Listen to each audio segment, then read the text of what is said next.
অরে ভাগ্যবান, কোথায় থাকিস? অরে, কোথায় চলে গেলি? আরে, দেখো আমি কি নিয়ে এলাম।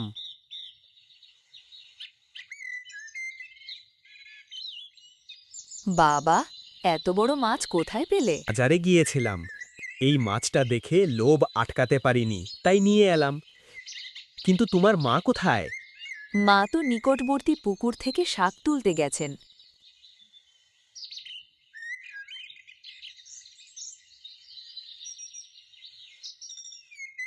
রেনুর কথা শুনে দূর থেকে রেনুর মা মিনা এসে বললেন, হায় রে, তুমি আমার বাজার থেকে মাছ কিনে এনেছো? হ্যাঁ, তোমার বুদ্ধি কবে আসবে একটু বলো তো। বাড়ির অবস্থা তো ঠিক নেই, তুমি তো বাড়িও বন্ধক রেখেছো। আমি 2 পয়সা বাঁচাতে পুকুর থেকে শাক তুলতে যাচ্ছি, আর তুমি এখন হয়তো আমার হাতে কোনো কাজ নেই, কিন্তু কিছুদিনে সব ঠিক হয়ে যাবে, বুঝলি? আর তাছাড়া আমি এই মাছটা টাকায় কিনিনি। কি বললি? আবার মাছ ধার নিয়েছো? হায় রে ভগবান, আমাকে এইসব বোকাদের মাঝে পাঠিয়ে দিয়েছে। বলেই মিনা উঠানে বসে কেঁদে ওঠে। ও মা, তুমি কেন কাঁদছ? কাঁদো না মা। আচ্ছা ঠিক আছে, আমি কি সমস্যায় পড়ে গেছি? ঠিক আছে, এতটুকু সমস্যা হলে আমি গিয়ে মাছটা ফিরিয়ে দিয়ে আসছি। হ্যাঁ হ্যাঁ হ্যাঁ, নিজে বোকা বাকিরাও বোকা মনে করো। কে এমন করে যে বিক্রি মাছ ফেরত নেয়? ওখান থেকে চলে যায়।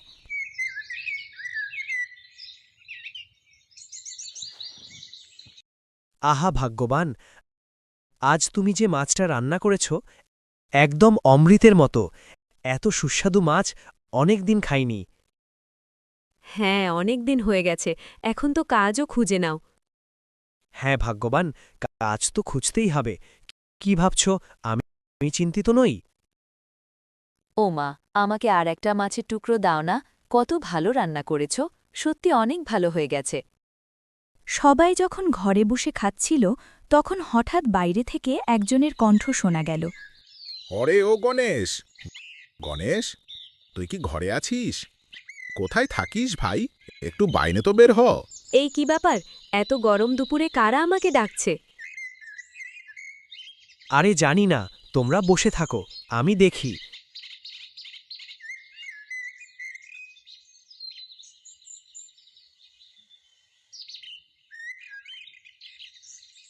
পরে দেখা গেল মহাজনের লাঠিয়াল ওখানে দাঁড়িয়ে আছে।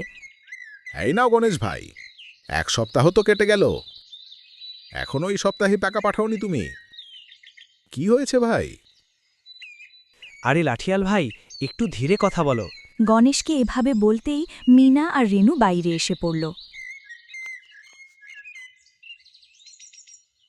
গণেশ, কি হয়েছে? লাঠিয়াল বাই এখানে কেন? আরে না এসে কি আর কোনো উপায় নেই? আরে ভাই, তুমি একটু ওদিকে জালে যাও, এসো এই দিকে কথা বলি। আরে না না, আজ আমি ওদিকে যাচ্ছি না। মহাজন তো তোমাকে এখনই ডেকেছে, তুমি দেখো না, আমার সঙ্গে চলো। হায় রে, শেষমেশ টাকা পয়সার জন্য লোকেরা বাড়িতে আসা শুরু করলো। হায় ওপরে থাকা ভগবান! আরে আরে ভাগ্যবান, আরে কাঁদো না, সব ঠিক হয়ে যাবে। ওকে, ঠিক আছে, চল লাঠিয়াল ভাই, আমি তোমার সঙ্গে যাব। খাবার না খেয়ে যাবে? হ্যাঁ ভাগ্যবান, যেতেই হবে। ধার করা মাছ ছিল, তাই উপরে থাকা ভগবান আরাম করে খেতে দিল না মনে হয়। চল লাঠিয়াল ভাই, চল। এই বলে গোপাল লাঠিয়ালের সঙ্গে বেরিয়ে পড়ল।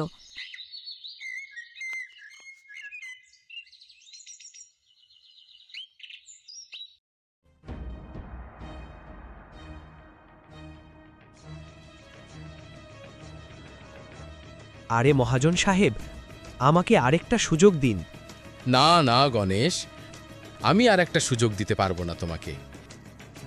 হ্যাঁ, তুমি সমস্যায় ছিলে, তাই তো আমি তোমাকে টাকা ধার দিয়েছিলাম। হ্যাঁ, কিন্তু তুমি সময় মতো কিস্তি পরিশোধ করনি, তাই এখন তোমাকে আমাকে ওই জমিটা দিতে হবে। আরে বাবা, আমাকে একটা মাসের সময় দাও না। ওই বাড়ির জমিটাই তো আমার শেষ স্মৃতি, যদি সেটাও চলে যায় তাহলে বউ মেয়েকে নিয়ে আমি কোথায় যাব বলো তো? আমি তোমার কাছে প্রতিশ্রুতি করছি, একটা মাসের মধ্যে আমি সব টাকা দিয়ে দেব। বাবা, না না বাবা না, আরে আমি তোমাকে একদিনও আর সময় দিতে পারছি না, বুঝলি? তুমি তোমার জমি আমাকে দাও। আচ্ছা ঠিক আছে, ঠিক আছে, আমাকে 1 সপ্তাহ সময় তো দাও। আমি কাজ করে প্রয়োজনে জঙ্গলে গাছ কেটে বিক্রি করে যেভাবেই হোক তোমার টাকা দিয়ে দেব। আরে আরে তুই তো আমার মন নরম করে দিলি। আচ্ছা ঠিক আছে, ঠিক আছে, আমি সময় দিলাম ভাই, কিন্তু হ্যাঁ, যদি এই সময় টাকা দিতে না পারিস তাহলে বুঝে নিও। হ্যাঁ, আরে না না মহাজন ভাই, আমি প্রতিশ্রুতি দিচ্ছি, আমি সব টাকা দিয়ে দেব। আচ্ছা ঠিক আছে, ঠিক আছে, তো এটাই ঠিক হলো, এবার তুই যা। মহাজনের কথা শুনে গণেশ সেখান থেকে চলে গেল।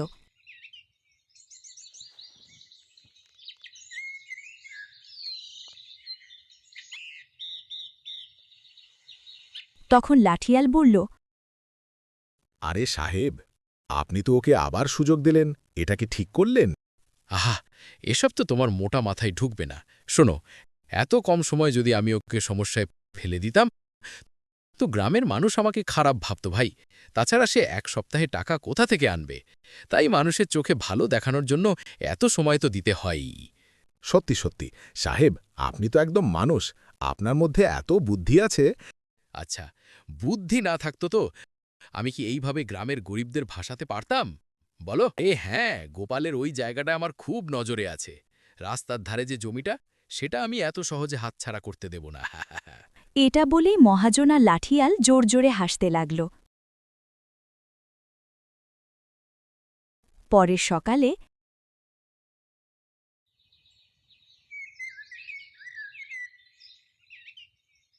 ওরে ওরে, আজ এত তাড়াতাড়ি উঠে গেছো, কি ব্যাপার? হ্যাঁ ভাগ্যবান, রোদ ওঠার আগে আমাকে জঙ্গলে যেতে হবে। আর তুমিও জানো, রাস্তা অনেক দূর, সকালে না গেলে অনেক কষ্ট হবে। জঙ্গলে গিয়ে কি করবে? আর কি করব, যখন কোনো কাজ পাচ্ছি না তখন বাপদাদার গাছ কাটা কাজ শুরু করার কথা ভাবছি। 2টো দোকানে কাঠের ব্যাপারটাও ঠিক করে রেখেছি। ও মা, সত্যি এটা খুব ভালো কথা। এতদিন পর তোমার বুদ্ধি এলো, এটাই আমাকে বেশ খুশি করেছে। এইসব বলে মিনা ওখান থেকে চলে গেল।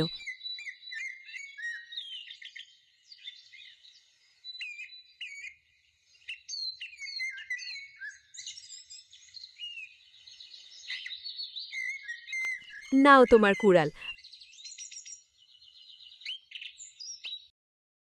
আর হ্যাঁ, দ্রুত ফিরে এসো কিন্তু। তুমি জঙ্গলে যাচ্ছ, আমি অনেক চিন্তিত থাকব। আরে তোমার একদম চিন্তা করার দরকার নেই, আমি চললাম ভাগ্যবান, আর তোমরা সবাই সাবধান থেকো। এইসব বলে গোপাল কুলহারি নিয়ে বেরিয়ে গেল।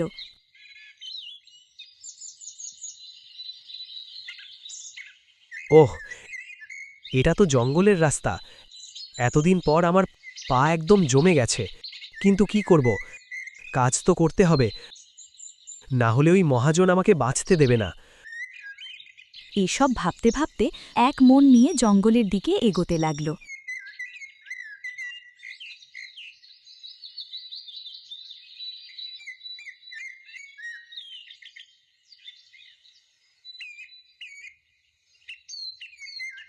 হায়রে বাবা, এটা তো আমড়ার গাছ।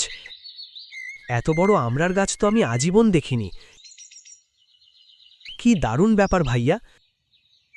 যাই হোক, ভালোই হলো, প্রথমেই এই গাছটা কেটে ফেলি, আর এই জ্বলনযোগ্য কাঠও ভালো হবে। এমন ভাবতেই গোপাল হঠাৎ গাছের ওপর কুঠার দিয়ে আঘাত করল। ঠিক তখনই গাছের ভিতর থেকে কাঁদার আওয়াজ উঠতে লাগল। এত ব্যথা দিলি রে, হায় রে, মরিও গেলাম। এই ঘন জঙ্গলে এভাবে চিৎকার করে কে কাঁদছে ভাই? আশ্চর্য, চারপাশে কাউকে দেখাও যাচ্ছে না। এটা বলে গোপাল আবার গাছের ওপর আঘাত করল। সঙ্গে সঙ্গে গাছের ভিতর থেকে রক্ত বাহির আসতে শুরু করল। শরীর থেকে রক্ত বেরোচ্ছে। আরে আরে, তুই কেন ভয় পাচ্ছিস? আরে এটা কি, আমি কি দেখছি? গাছের ভেতর থেকে রক্ত। তুই তো আমাকে মেরেছিস, তাই তো আমার শরীর থেকে রক্ত বেরোচ্ছে। আরে এই আওয়াজ তো গাছের ভেতর থেকে আসছে। হে ভাই, তুমি কে? আমি আমি আম গাছ, অনেক বছর ধরে এখানে আছি। দেখ, আমার শরীর থেকে রক্ত বেরোচ্ছে। দয়া করে আমাকে বাঁচা। আমি আমি কিভাবে বাঁচাবো? ও দেখো, ও দেখো, পশ্চিম দিকে একটা পুকুর আছে। ওখান থেকে পানি এনে আমার জখমে ঢেলে দে। তাহলে আমি আগের মতো সুস্থ হয়ে যাব, আর আমার ব্যথাও একদম ভালো হয়ে যাবে। সত্যি? ঠিক আছে, ঠিক আছে, আমি এক্ষুনি নিয়ে আসছি ভারিয়া। এটা বলে গোপাল দৌড়ে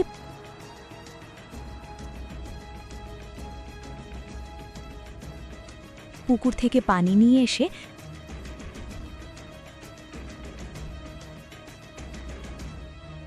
গাছের জখমে লাগায়। তখন গাছ একদম আগের মতো হয়ে গেল।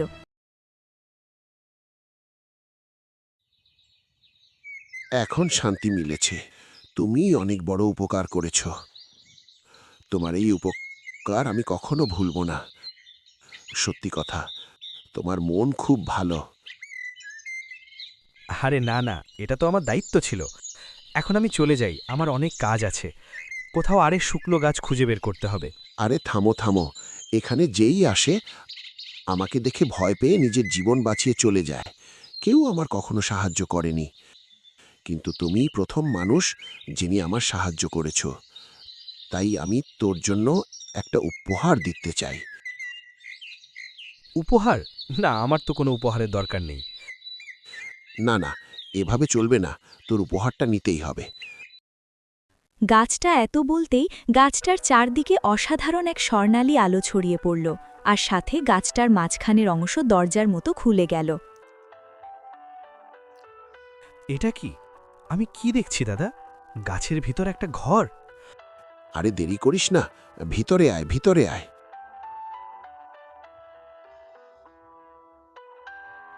গাছের কথা মেনে গোপাল গাছের ভিতরে ঢুকল, আর সেখানে দেখে চারদিকে সোনা, হীরা, রত্ন পাথর ছড়ানো আছে, আর চারদিকে সোনার মোহর ভর্তি মাটির হাঁড়ি পড়ে আছে। আরে বাবা রে, এত ধন সম্পদ! আমি তো আজ পর্যন্ত এত হীরা, এত সোনা দেখিনি। ঠিক আছে, তুমি যত খুশি তত সোনা নিয়ে যাও। এটা তোমার উপহার। না না, এত সবকিছু আমার দরকার নেই। এটা চলবে না, তোমাকে কিছু না কিছু নিতে হবেই। ঠিক আছে, তুমি তো ওখান থেকে সোনার মোহর ভর্তি একটা মূর্তি নিয়ে যাও। গাছের কথা মতো একটা মাটির হাঁড়ি তুলে নিল, আর সাথে সাথেই গাছের দরজাটা আবার বন্ধ হয়ে গেল। আর জাদুকরি আমের গাছ এবং তোমার এই উপহারের জন্য হয়তো আজ আমি আমার ঘর ফিরে পেতে পারবো। তোমাকে ধন্যবাদ জানানোর দরকার নেই। তুমি তো খুব সরল সোজা, আর এটাই তোমার পুরস্কার। আর হ্যাঁ, এরপর যদি তোমাকে আবার সাহায্যের দরকার হয়, অবশ্যই আমার কাছে এসো। আমার দরজা তোমার জন্য সব সময় খোলা থাকবে। এরপর গোপাল বিদায় নিয়ে ওখান থেকে চলে গেল।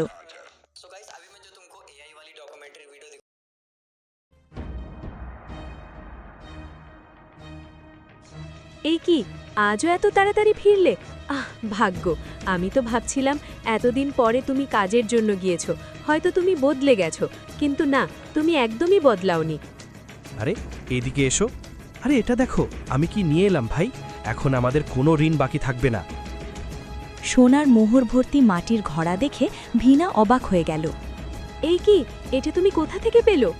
হায় রে, তুমি চুরি ডাকাতি করছো? আরে দূর দূর, আরে কি বাজে কথা বলছো? বলো তো, এগুলো কোথা থেকে পেলো? এরপর গণেশ এক এক করে মিনাকে সব কথা বলল। কি বলছো? এটা তো বেশ অবাক করার মতো কথা। হ্যাঁ হ্যাঁ, আর দেরি করো না, এই মোহরগুলো বিক্রি করে তুমি মহাজনের সব টাকা চুকিয়ে দাও। হ্যাঁ, তাই করতে হবে। আমি একটু বাজার ঘুরে আসছি। এটা বলে গোপাল বেরিয়ে পড়ল।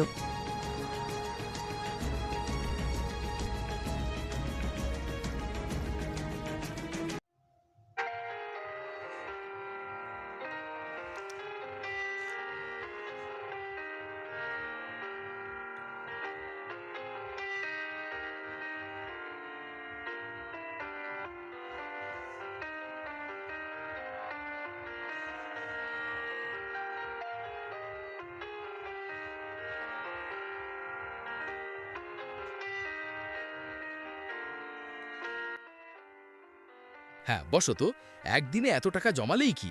আরে কোনো আলাদিনের চিরাগ পেলি নাকি? আরে মহাজন, এটা আমার নিজের টাকা। তাহলে ঠিক আছে, এখন এই জমিটা আমারই হলো। ঠিক আছে, আমি চলে যাই মহাজনজি, ধন্যবাদ।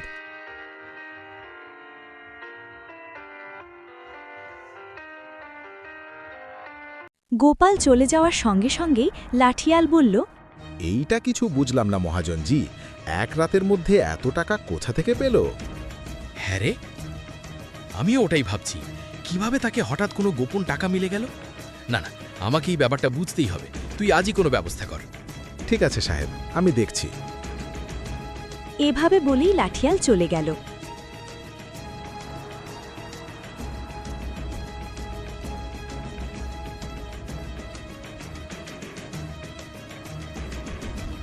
আরেকদিকে রাত হওয়ার সঙ্গে সঙ্গে লাঠিয়াল মহাজনকে নিয়ে গোপালের বাড়িতে গেল।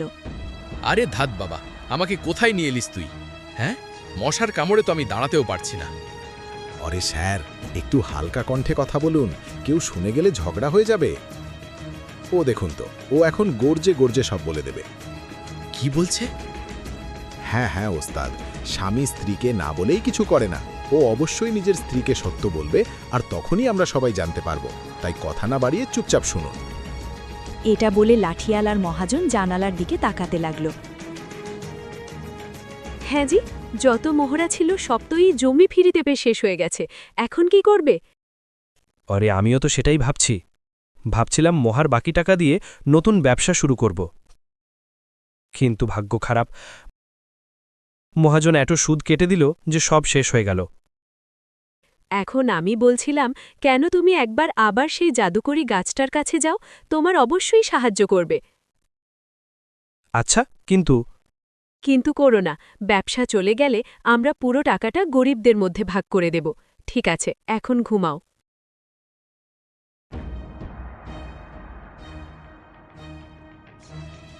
কি বলছে? হ্যাঁ, জাদুকরি আমড়ার গাছ?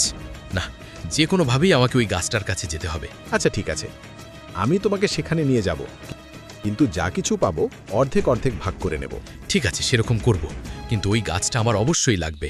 হ্যাঁ।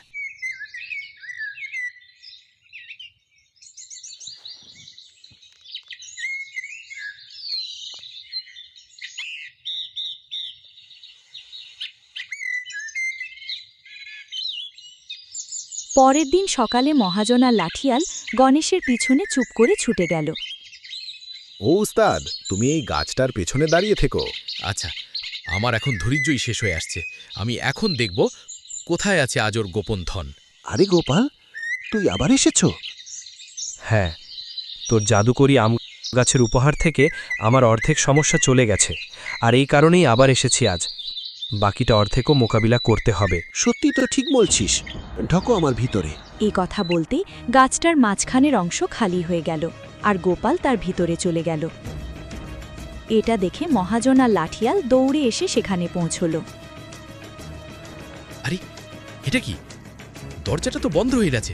আরে লাঠিয়াল, এবার কি হবে? চিন্তা করো না ওস্তাদ, দেখো তো আমি কুঠারটা নিয়ে এসেছি। মাঝখানে আঘাত দিলে এই গাছ আবার খুলে যাবে। হায় রে বাবা, মরেই গেলাম। বাবা, এই গাছটা কি রকম?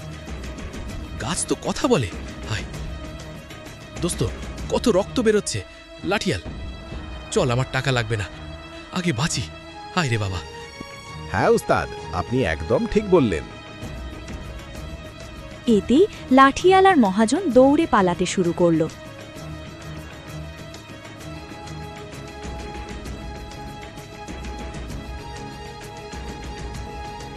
উরে বাবা, ছাড়ো তো, ছাড়ো, দয়া করে আমাকে ছাড়ো। কি ভেবেছ তোমার লোভ আমি বুঝবো না? আমার গোপন ধন চুরি করতে চাও? হ্যাঁ, থামো, আমি তোকে মজা দেখাবো।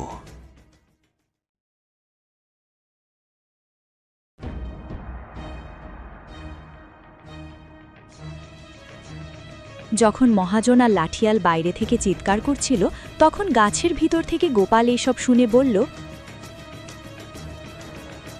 আরে এটা তো মহাজন আর লাঠিয়ালের আওয়াজ। এদের আবার কি হয়েছে? সোনার মোহরের মাটির ঘড়া নিয়ে আমি এক্ষুনি বাইরে আসছি। এটা বলতেই গাছের দরজা খুলে গেল আর গোপালও বাইরে বেরিয়ে এলো। আরে এটা কি মহাজন? আরে লাঠিয়াল ভাই, তুই এখানে? বাবা বাবা, ওরে বাঁচাও ভাই। দেখ না, গাছটা আমাদের কত শাস্তি দিচ্ছে। আমাকে ক্ষমা করো ভাই, লোভে পড়ে আমি তোমার সম্পূর্ণ ধ্বংস করতে চেয়েছিলাম। আমি তোমার সেই জমি ছিনিয়ে নিতে চেয়েছিলাম। উপর থেকে আমি এখানে এসে তোমার গোপন টাকা চুরি করতে চেয়েছিলাম। আরে না না মহাজন সাহেব, আপনি দয়া করে ক্ষমা চান না। আপনি নিজের ভুল মেনে নিয়েছেন, এটাই আমার খুশির কথা। আর হ্যাঁ, এখনও আপনি অনেক গরিবের অধিকার কেড়ে রেখেছেন, দয়া করে তাদের এমন কষ্ট দেবেন না। ঠিক আছে, তাই হবে। আমি সবার অধিকার ফিরিয়ে দেব। আর দয়া করে গাছকে বলো আমাদের বাঁচাতে। ওরে বাবা, আমাকেও ছেড়ে দাও গাছ। আমি আমার ভুল স্বীকার করছি। আমি প্রতিজ্ঞা করছি আজ থেকে সব পাপ কর্ম ছেড়ে দেব। তোমরা দুজনেই যখন তোমাদের ভুল মেনে নিয়েছ, ঠিক আছে, আজ আমি তোমাকে ছেড়ে দিচ্ছি। কিন্তু হ্যাঁ, যদি পরে না হয়। বাবারে, না, আজ আমাকে অনেক শিক্ষা হয়েছে। আমি আর লোভে পড়ে কারো ক্ষতি করব না। ধন্যবাদ আমের গাছ, তোমার কারণে আজ আমি আমার ভুল বুঝতে পেরেছি। চল ভাই গণেশ, এখন আমরা গ্রামে ফিরে যাই। এভাবেই সবাই গ্রামে ফিরে গেল এবং জাদুকরি আমের গাছের সাহায্যে গোপালের সব দারিদ্র্য দূর হয়ে গেল, আর সে তার স্ত্রীকে নিয়ে সুখ শান্তিতে বসবাস করতে লাগল।